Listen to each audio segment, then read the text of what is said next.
क्या यार इसको खुला हुआ है।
Today, in the subject of the manufacturing technology, we will discuss about the unit first.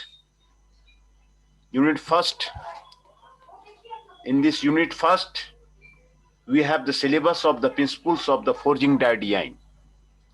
What are the principles of the forging die design? We will study about the. Sir हाँ बताइए। Sir मेरा थोड़ा network weak है sir, मेरा attendance लगा दो कहीं disconnect हो जाए। क्या नाम है आपका? प्रिंस सरवा 18MB031। ठीक है, लगा दिया लगा दिया। Thank you sir. हाँ,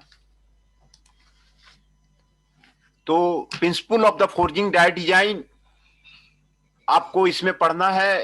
what are the different principles are there in the case of the forging die. ये आपको डिजाइन गाइडलाइंस आपको डाई फोर्जिंग के लिए आपको दिया हुआ है।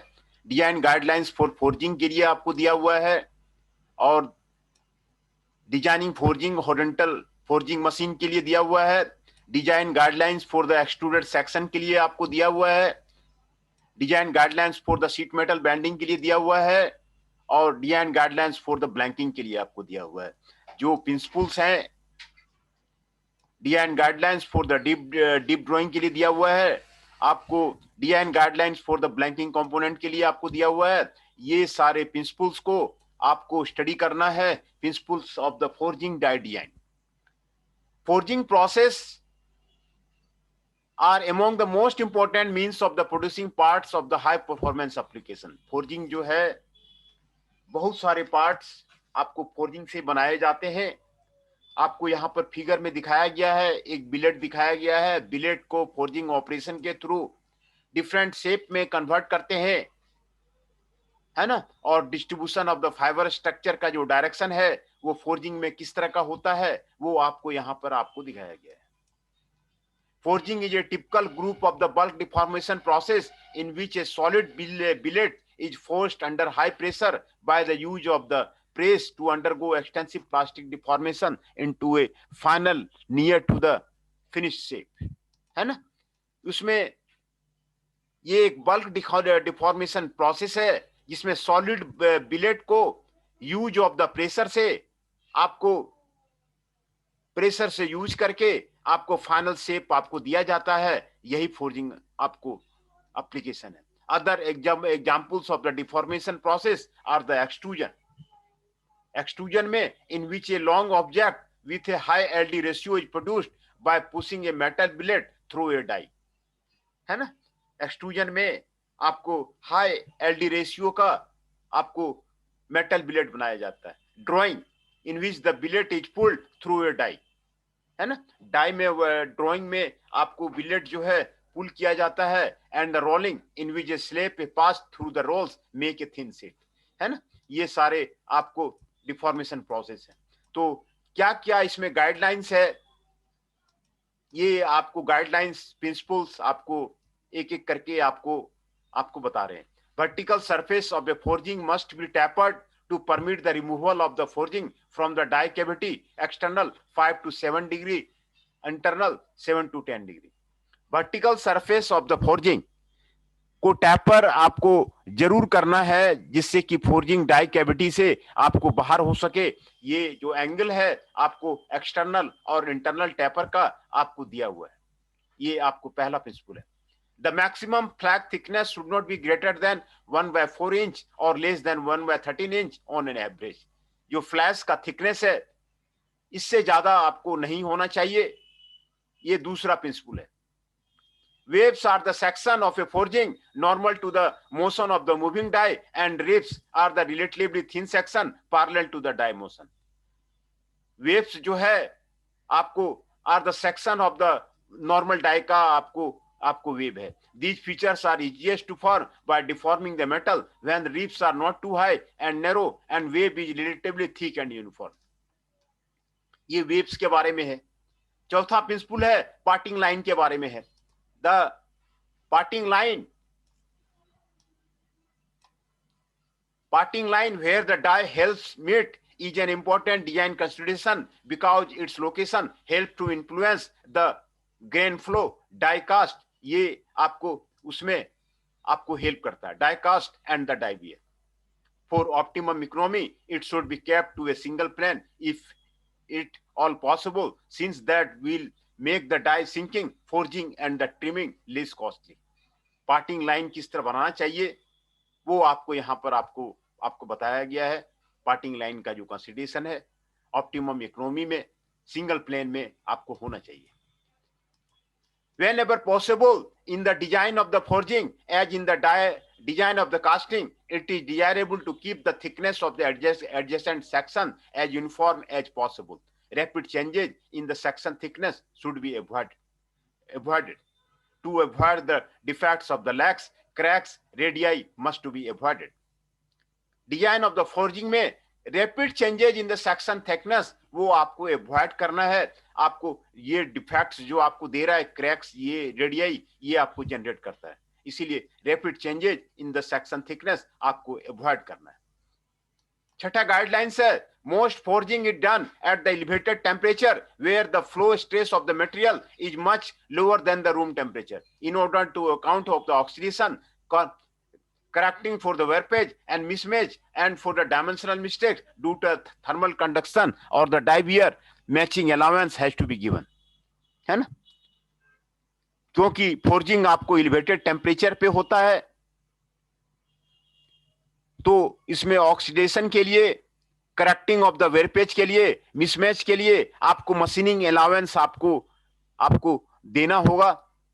तभी जो है, क्योंकि फोर्जिंग करने के बाद जो है सेकेंडरी ऑपरेशन, फिनिशिंग ऑपरेशन किया जाता है, तो ये आपको मशीनिंग अलाउंस आपको दिया होगा। ये आपको 6 गाइडलाइंस आपको दिया हुआ था डाई फोर्जिंग का बारे में, है ना।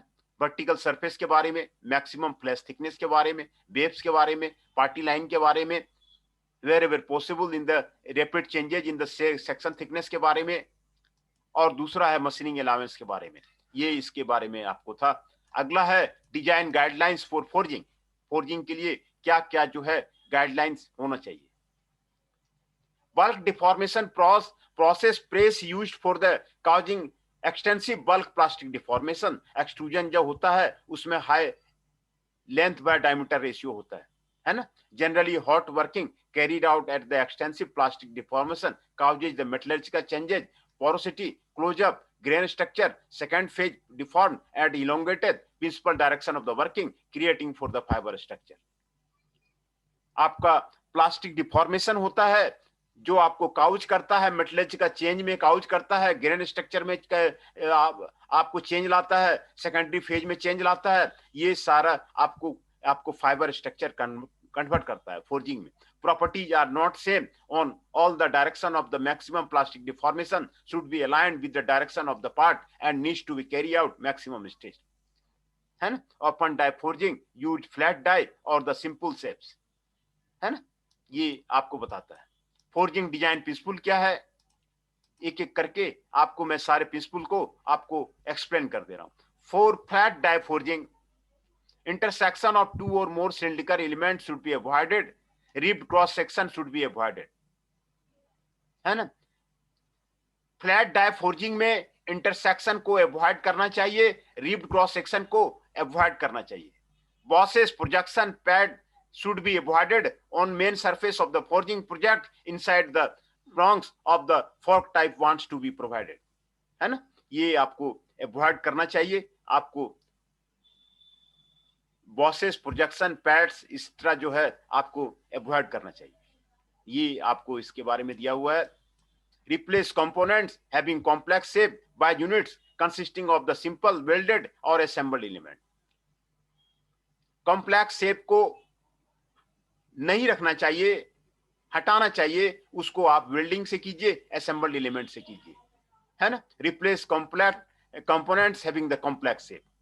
फोर्जिंग में आपको कॉम्प्लेक्स शेप वो आपको नहीं बनाना चाहिए. आपको कॉम्प्लेक्स शेप का कुछ एग्जांपल दिया हुआ है, ये आप जो है दूसरे मेथड से आप बनाइए. Designing forging for the horizontal forging machine. The wall thickness of the forging with the deep throw or the blind hole should not be less than 0.1 mm of the outside diameter. आपको wall thickness का जो है आपको इसके बारे में आपको blind holes का ये आपको यहाँ पे बता रहा है. Reduction in the cross section along the length of the forging should be avoided because they inside metal flow during the forging process. Cross section में रिडक्शन को आपको हटाना चाहिए, वो आपको नहीं रखना चाहिए. Number third, shanks of taper form are also difficult to forge and those should be replaced by the cylindrical shanks. Taper आपको नहीं रखना चाहिए, ये आपको cylindrical shanks के according आपको करना चाहिए. Number four, volume of the located at the ends or in the middle of the forging must not exceed the volume of a bar having the given diameter D and the length 10-12 diameter. Middle of the forging में आपको जो volume है आपका barge का वो आपको इस diameter में आपको रखना चाहिए. Draft for this type of the forging may be very small and draft 0.5 is suitable for the cylindrical section of the forging offset with punch cavity of a length more than of diameter. A draft of the 0.5 1/4 is suitable for shoulders formed in the circular impression of the die on the wall of the blind hole with a length of the 5 or more diameter. ये आपको करना चाहिए. Transition from one surface to another must have a fillet with radii from 1.5 to 2 mm. है ना. Transition from the one surface to another आपको ये radii आपको ये होना चाहिए. Carbon and alloy steel fasteners and similar parts having an annealed hardness BHN are produced by the cold heading. In cold heading, the head should be simple from a minimum volume of the diameter. Close tolerance should not be specified by the headed parts of the die. ये आपको क्या क्या design principal आपको होना चाहिए वो आपको यहाँ पे दिया हुआ है. पहले आपने 6 प्रिंसिपल आपने डाई फोर्जिंग का पढ़ा, फिर उसके बाद जो है डिजाइन गाइडलाइंस फॉर फोर्जिंग में क्या क्या अडॉप्ट करना चाहिए, क्या अडॉप्ट नहीं करना चाहिए, उसके बारे में आपको यहाँ पर आपको दिया हुआ है. और डिफरेंट पार्ट्स का कैसे आपको फोर्जिंग में हो आपको यूज होता है उसके बारे में गाइडलाइंस आपको दिया हुआ है. Design guidelines for the extruded section. Extruded section जब बनाते हैं तो क्या क्या गाइडलाइंस रखा जाता है उसके बारे में यहां पर आपको बताया जा रहा है. areas of the billet and extrusion and corresponding diameter correspondent to A0, A1, D0, D1. Engineering strength to be accounted, this one. Strain rate affected to be considered, ये आपको कंसीडर करने के लिए आपको बोल रहा है. Hot extrusion temperature and its effect on oxidation, flow of material, surface finish, ये आपको कंसीडर करना है. Selection of the type of the extrusion, cold होगा, hot होगा, impact होगा, hydrostatic होगा, ये आपको करना है. Selection of the extrusion presses based on the material, impact of the extrusion of the soft material, hot extrusion for the steel material, cold extrusion for the ductile material, and cladded extrusion for the zirconium material.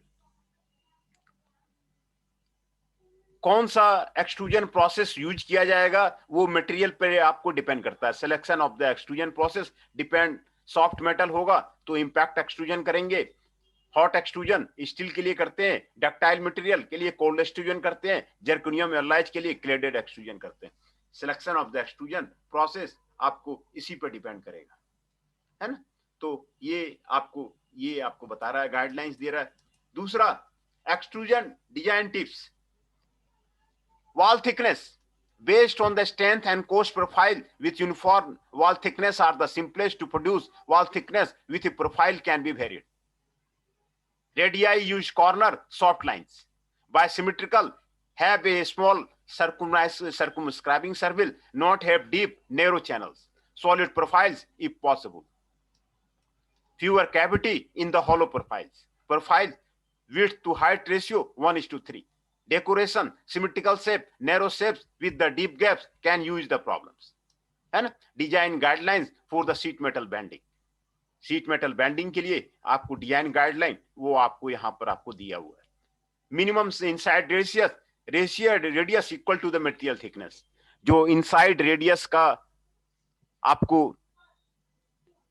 जो radius होगा वो material thickness के equal होगा. ये sheet metal bending में ये आपको principal बताया जा रहा है कि जब शीट मेटल बेंडिंग आप करेंगे तो जो इनसाइड रेडियस होगा वो मिनिमम जो होगा वो मटेरियल थिकनेस के बराबर होगा.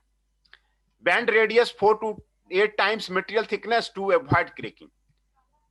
बेंड रेडियस जो है आपको लेना चाहिए क्रैकिंग को अवॉइड करने के लिए.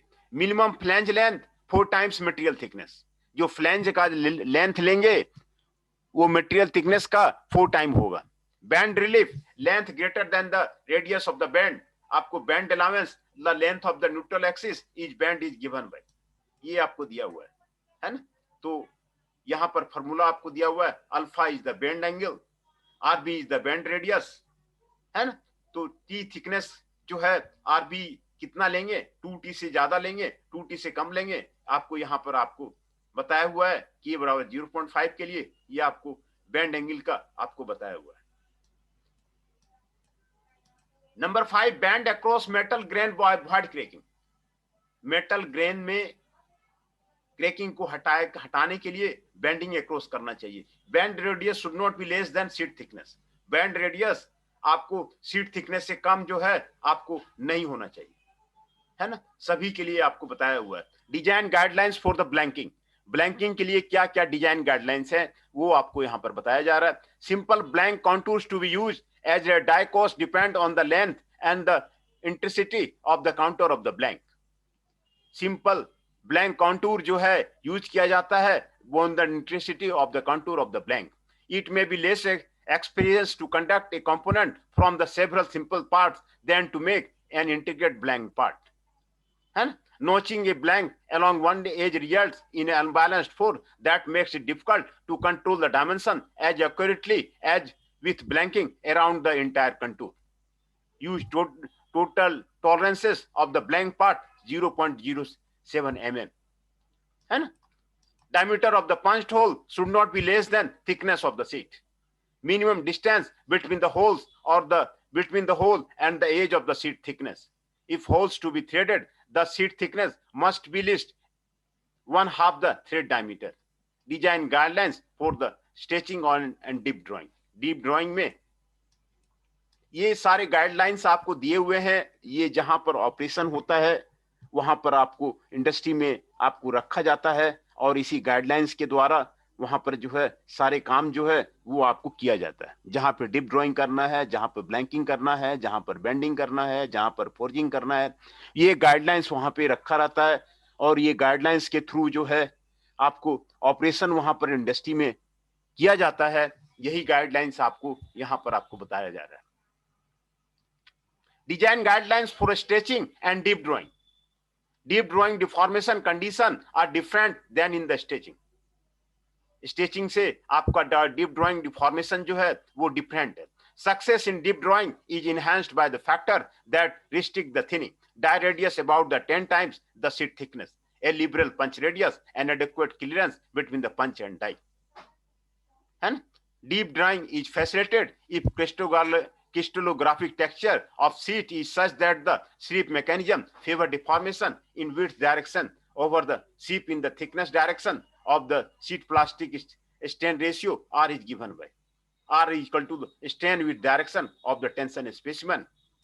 And killer Goodwin forming the limit diagram, a material of the greater formability in which the forming limit diagram was at the higher value could be shaped to avoid the failure. The failure could be eliminated by changing metal flow by the either design changes to the die or part so that the strain rate is a safe zone. है ना?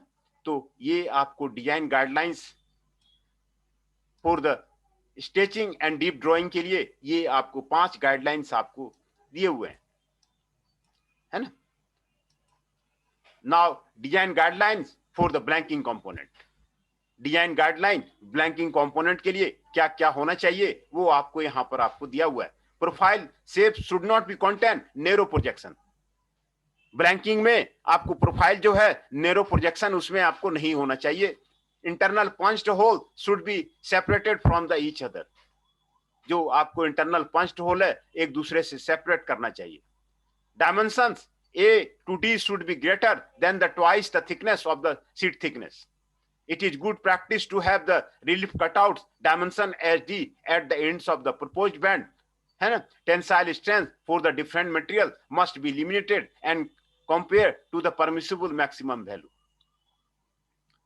Louvers are formed for the cooling purpose. The length of the front edge of the louver must be greater than a certain multiple of the louver opening height determined by the material ductility and the end ramp angle. ये आपको दिया हुआ है। Louvers are formed for the cooling purposes. है ना? ये सारे आपको गाइडलाइंस हैं जो आपको प्रिंसिपल डाई डिजाइन के फोर्जिंग में आपको यूज होते हैं, है ना? Principle of the forging die design में सभी के लिए क्या क्या करना चाहिए। फोर्जिंग प्रोसेस है, ये बिलेट को प्रेशर दे करके उसको शेप में बदलते हैं, है ना? तो इसके प्रिंसिपल में आपको यही बताया हुआ है। Design guidelines for the close die forging. Close die forging के लिए आपको क्या गाइडलाइंस होगा वो बताया गया है। डिजाइन गाइडलाइंस फॉर फोर्जिंग, क्या डिजाइन गाइडलाइंस फॉर फोर्जिंग होगा। Design guidelines for the horizontal forging machine. Horizontal forging machine में क्या गाइडलाइंस होगा। Design guidelines for the extruded section. Extruded section में क्या गाइडलाइंस होगा। Design guidelines for the sheet metal bending. Sheet metal bending में क्या क्या डिजाइन गाइडलाइंस आपके होने चाहिए। Design guidelines for the blanking. Blanking में क्या क्या आपके डिजाइन गाइडलाइंस हैं। And design guidelines for the deep drawing. Deep drawing में क्या क्या आपको डिजाइन रूल्स हैं। और design rules for the blanking component, वह ब्लैंकिंग कंपोनेंट में क्या क्या आपको डिजाइन गाइडलाइंस हैं। इसी को आपको जो है इसी को आज पढ़ना है, principle of the forging die design, है ना? तो ये आपका यहाँ पर आपका principle of the forging die design आपका कंप्लीट हो गया। मैं आपको फिर से अटेंडेंस लेकर के फिर से इसको रिपीट कर दूंगा। इसको मैं आपको फिर से रिपीट कर दूंगा आपको इसको जो है।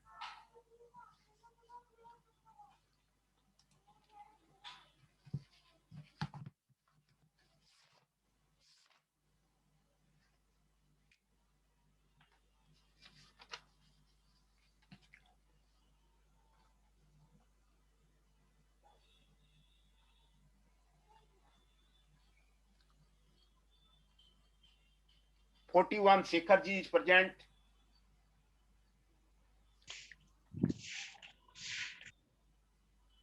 25 Kausal ji is present. 39 Ronak ji is present. 12 Dipanshu ji is present. Hirdesh 19 is present.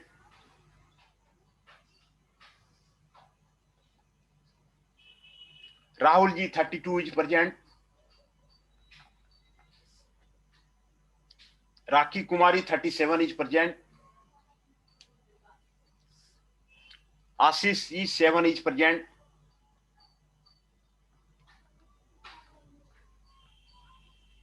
है ना? तो आज जो प्रेजेंट है, आशीष जी 7, राखी कुमारी जी 37, राहुल जी 32, हृदेश जी 19, दीपांशु चौधरी 12, रौनक कुमार 39, 25 कौशल जी एंड 41 शेखर जी, इतने आज प्रेजेंट हैं।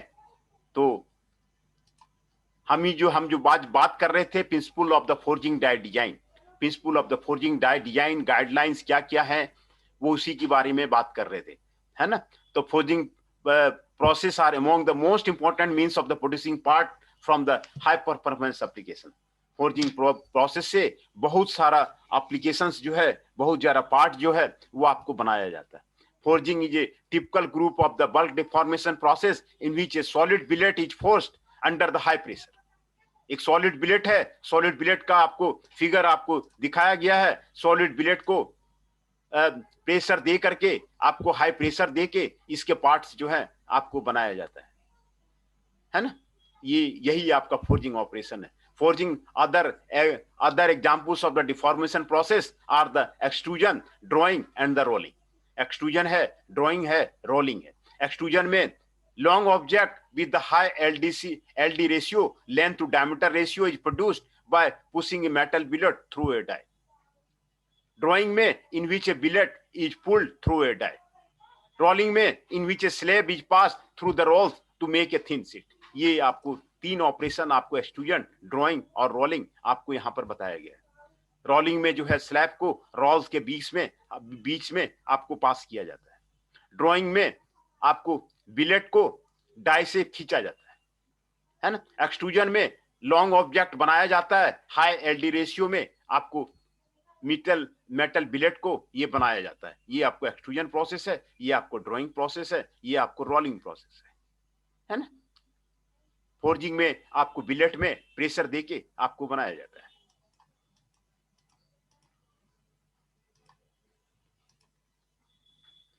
तो redistribution of the fibre structure direction आपको किस तरह होगा, आपको यहां पर आपको दिखाया गया है।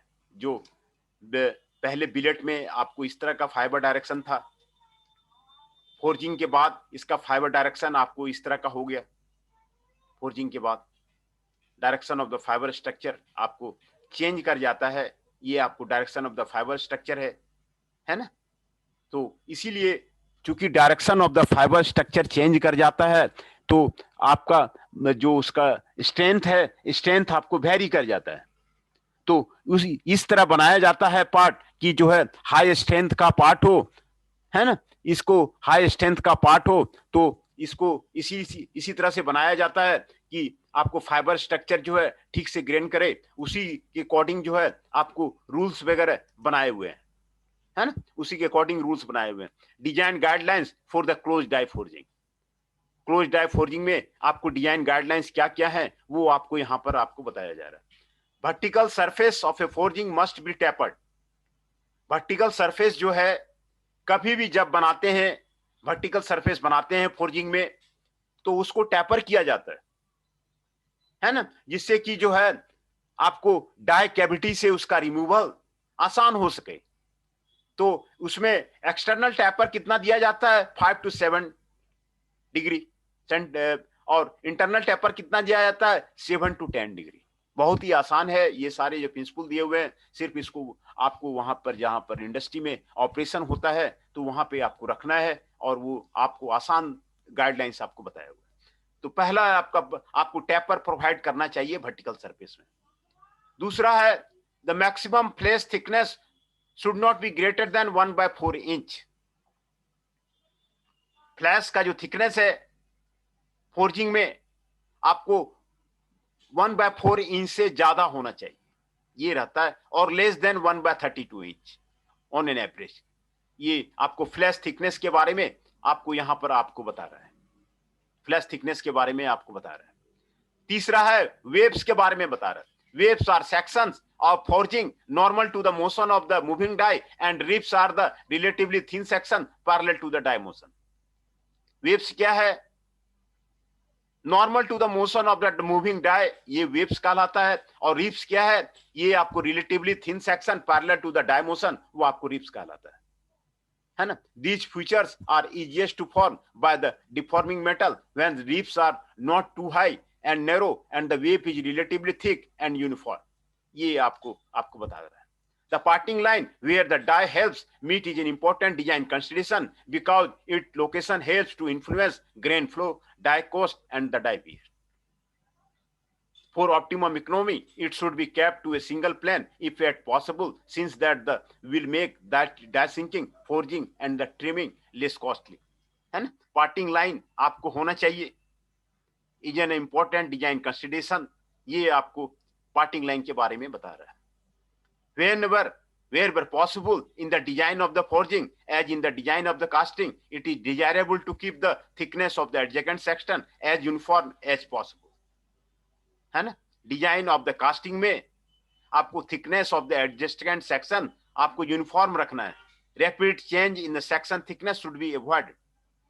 रैपिड चेंज जो है सेक्शन थिकनेस में अवॉइड किया जाता है ना? To avoid the defects like laps, crack generation, ये आपको अवॉइड किया जाता है ना?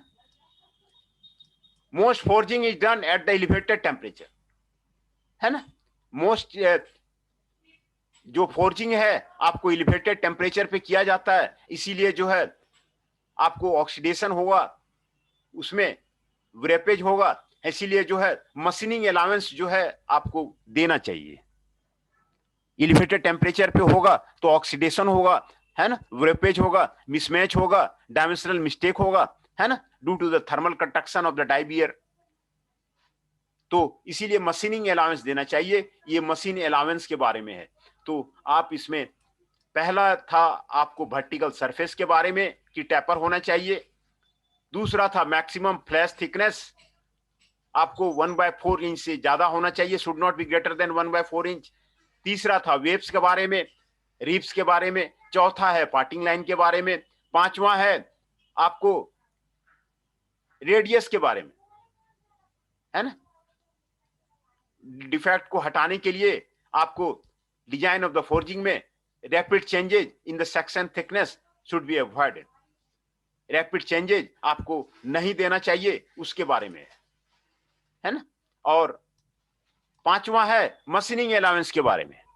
फोर्जिंग जो है एलिवेटेड टेम्परेचर पे किया जाता है, इसीलिए जो है आपको मशीनिंग अलाउंस प्रोवाइड करना चाहिए, जिससे कि डायमेंशनल मिस्टेक नहीं हो, ऑक्सीडेशन नहीं हो, है ना, वेरपेज, मिसमैच ये सब नहीं हो। इसीलिए आपको मशीनिंग अलाउंस आपको ये प्रोवाइड होना चाहिए। ये 6 रूल जो है आपको था, है ना। आसान है, बहुत ही आसान है, ये पढ़ के भी आपको क्लियर हो जाता है। Design guidelines for forging. Forging में एक्सट्रूजन जो प्रोसेस है वो high length to diameter ratio है। ड्राइंग है, रोलिंग है ना, ड्राइंग है, रोलिंग है। तो इसमें आपको फाइबर स्ट्रक्चर आपको चेंज होता है, मेटलर्जिकल चेंजेज होता है ना, ग्रेन स्ट्रक्चर, सेकंड फेज, ये सारे आपको होते हैं। Property are not same on the all direction of the maximum should be avoided. Forging design principle for flat die forging, intersection of 2 or more cylindrical elements should be avoided. Ribbed cross section should be avoided. Ribbed section आपको avoid करना चाहिए, intersection आपको avoid करना चाहिए। intersection आपको यहाँ पर figure आपको दिया हुआ है ना, रिब का, इंटरसेक्शन का। आपको ये आपको रिब है, ये साइड में जो दिखाया ये रिब है, ये रिब को अवॉइड करना चाहिए, इंटरसेक्शन को अवॉइड करना चाहिए। Bosses, projection, pads should be avoided, है ना। फोर्जिंग में आपको डाई फोर्जिंग में आपको रिब सेक्शन आपको अवॉइड करना चाहिए, इंटरसेक्शन को अवॉइड करना चाहिए, बॉसेस को अवॉइड करना चाहिए, प्रोजेक्शंस को अवॉइड करना चाहिए। ये जो है आपको नहीं बनाना चाहिए। ये आपको यहाँ पर दिखाया हुआ है कि ये सारे अनडिजायरेबल है ना। इस तरह का शेप जो है आपको अनडिजायरेबल है, वो आपको दिखाया हुआ है। फोर्जिंग में अनडिजायरेबल शेप को वो आपको दिखाया हुआ है ना। दूसरा, replace components having complex shape by units consisting of the simple welded और assembled elements.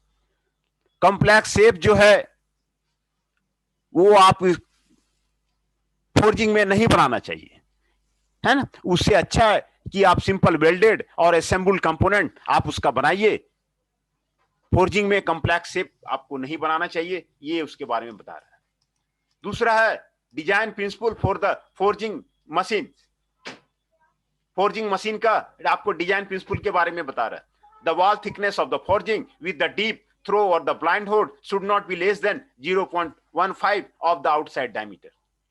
Reduction in the cross section along the length of the forging should be avoided because they impede metal flow during the forging process.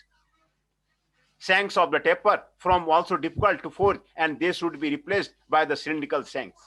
Volume of the located and the ends in the middle of the forging must not exceed the volume of a bar having the given diameter and the length. है ना, ये आपको दिया हुआ है। Draft for this type of the forging may be very small, है ना। Draft को आपको 0.5% suitable for the cylindrical section of the forging आपको ये रखना चाहिए, है ना। And length more than 1.1 into 1.5 of the diameter, ये आपको यहाँ पे आपको रखना चाहिए। ये draft of the 0.1 to 1.5 is suitable for the shoulders formed in the circular impatient die and 0.5 to 3 degree in case of the wall of the blind holes. Transition from one surface to the another must have fillets and radii from the 1.5 to the 2 mm. Carbon and alloy steel fastener and the similar parts having the anneal hardness, ये आपको BHN का ये आपको होना चाहिए, है ना। In cold heading, the head should be simple, formed with a minimum volume of a diameter. Close tolerance should not be specified for the headed parts as the die life will be reduced. Fillet radii 0.2 mm to be provided at all corners. ये आपको होना चाहिए। Design guidelines for the extruded sections. Area of billet and extrusion or corresponding diameter to be considered. है ना। Engineering stand आपको इस तरह निकाला जाएगा। Strain rate effect to be considered, strain rate आपको निकालना चाहिए आपको एक्सट्रूडेड सेक्शन में, है ना। ये आपको बता रहा है। Hot extrusion temperature and its effect on oxidation, flow of material, surface finish, ये सारे आपको कंसीडर करना चाहिए। Section of the type of the extrusion, cold, hot, impact और हाइड्रोस्टैटिक, है ना, इस तरह का होगा। Selection of the extrusion process based on the material. Soft metal के लिए इंपैक्ट एक्सट्रूजन होगा, स्टील के लिए हॉट एक्सट्रूजन होगा, डक्टाइल मटेरियल के लिए कोल्ड एक्सट्रूजन होगा, जर्कोनियम एलॉय के लिए आपको क्लेडेड एक्सट्रूजन होगा, है ना। तो ये आपको selection of the extrusion process के बारे में आपको यहाँ पर बता रहा है कि आपको सॉफ्ट मेटल के लिए इंपैक्ट एक्सट्रूजन होगा, स्टील के लिए हॉट एक्सट्रूजन होगा, डक्टाइल के लिए कोल्ड एक्सट्रूजन होगा और जर्कोनियम एलॉय के लिए क्लेडेड एक्सट्रूजन होगा। तो ये आपको यहाँ पर आपको बताया गया है ना। एक्सट्रूजन डिजाइन टिप्स, ये आपको एक्सट्रूजन के लिए जो डिजाइन टिप्स है वो 11 आपको दिए हुए हैं, 11 टिप्स आपको दिए हुए हैं, है ना। Based on the strength and the cost profile with the uniform wall thickness are the simplest to produce. Wall thickness with a profile can be varied. Profile उसमें आपको vary किया जाएगा। Radii used corner, soft line should be used. Be symmetrical, हमेशा symmetrical part produce करना चाहिए, है ना। symmetrical part जो है बनाना चाहिए, ये उसके बारे में बता रहा है। Have a small subscribing circle. Circle जो है आपको subscribing कम होना चाहिए, उसके बारे में आपको बता रहा है। Not have deep narrow channels, deep और narrow channels आपको नहीं होना चाहिए। Solid profile is possible, fewer cavity in the hollow profiles, है ना। Decoration होना चाहिए, symmetrical shape होना चाहिए, narrow shape with the deep gaps can be cause problem. ये आपको यहाँ पर आपको बता रहा है। अब मैं जो बाद में आए हैं उनका अटेंडेंस में ले लूं, बाद में चंदन जी ज्वाइन कर रहे थे, वो भी ज्वाइन नहीं कर पाए, है ना। कार्तिक जी ज्वाइन किए हैं, कार्तिक जी का मैं ले लूं, उसका उनका अटेंडेंस ले लूं। जी sir.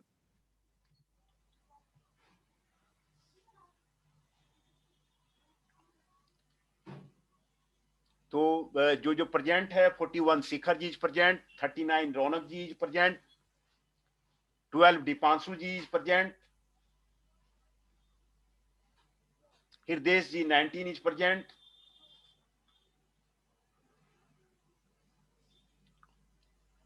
Kartik ji 24 is present, Rakhi Kumari ji 37 is present, Ashish ji 7 is present.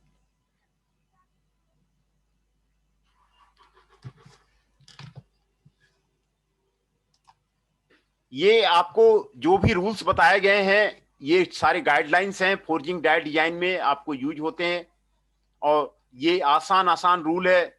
और दूसरा, मैं इसके लेक्चर के बाद मैं आपको वीडियो भेज देता हूं, तो आप वीडियो से भी आप उसको देख करके वो समझ सकते हैं कि क्या क्या जो है आपको लेक्चर में लिया गया है। उसका आपको लेक्चर नोट आपके पास है ही, तो वीडियो से आपको क्लियर हो जाएगा कि क्या क्या जो है लिया गया है और क्या क्या उसमें बताया गया है, ये आपको क्लियर हो जाएगा।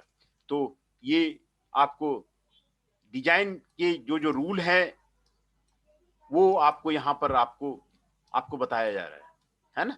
Design guidelines for the sheet metal bending, sheet metal bending में क्या क्या गाइडलाइंस हैं उसके बारे में आपको बताया जा रहा है। Minimum inside radius equal to the material thickness, जो इनसाइड रेडियस आपका होगा वो मटेरियल थिकनेस के आपके बराबर होगा, ये आपको गाइडलाइंस है। Bend radius 4 to 8 times material thickness to avoid the cracking, जो आपको बैंड रेडियस होगा मटेरियल थिकनेस का 4 to 8 टाइम्स होगा शीट मेटल बेंडिंग में।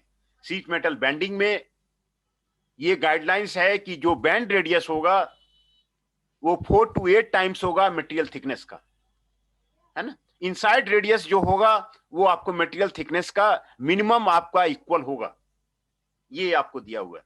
Minimum flange length 4 times the material thickness, जो फ्लैंज का लेंथ होगा शीट मेटल में मिनिमम आपका 4 टाइम्स द मटेरियल थिकनेस, ये 4 टाइम्स द मटेरियल थिकनेस आपका होगा। Bend relief length greater then radius of the band, ये होगा। एंड द बैंड अलाउंस कितना होगा, ये बैंड अलाउंस आपको निकालने का फॉर्मूला आपको यहां पर आपको दिया हुआ है। बैंड अलाउंस का LBA alpha RB plus KT, alpha is the bend angle, RB is the bend radius, और K का वैल्यू आपको दिया हुआ है, एंड थिकनेस का वैल्यू कितना होगा, RB कितना होगा, ये आपको यहां पर आपको दिया हुआ है। बैंड अलाउंस बेंडिंग में कितना दिया जाएगा, bending sheet metal bending operation में, ये बैंड अलाउंस निकालने का फॉर्मूला आपको यहां पर आपको बताया हुआ है।